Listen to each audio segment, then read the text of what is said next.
প্রতিজ্ঞাপত্রটা পাঠ করবেন। সবাই একটু সাইলেন্ট থাকো প্লিজ।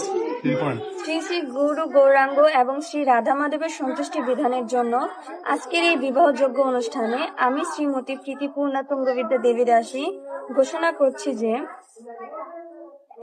একজন কর্তব্যপরায়ণা ধর্মপত্নী রূপে সারা জীবন ধরে আমি আমার পতির যত্ন নিতে এবং তার সেবা করতে আমি দায়িত্ব গ্রহণ করছি।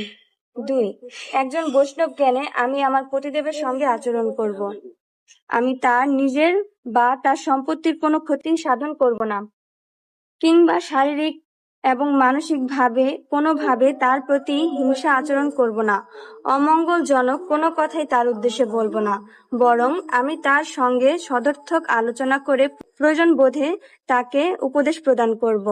3, বিবাহ বিচ্ছেদ ব্যতিরেকে সারাটি গৃহস্থ আশ্রমে আমি আমার পতিদেবের সঙ্গে বসবাস করব।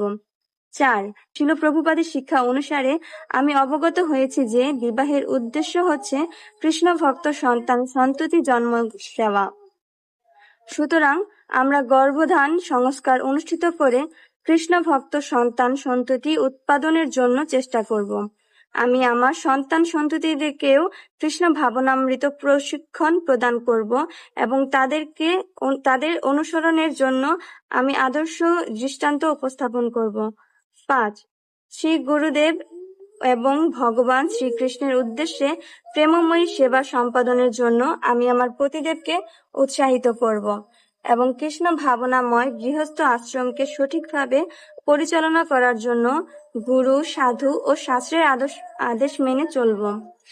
6, শ্রী গুরুদেব এবং ভগবান শ্রীকৃষ্ণের সেবা সম্পাদন করার সঙ্গে সঙ্গে নিজেকে পবিত্র করে তুলতে আমি এই বৈষ্ণব বিবাহ যোগ্য অনুষ্ঠান করছি।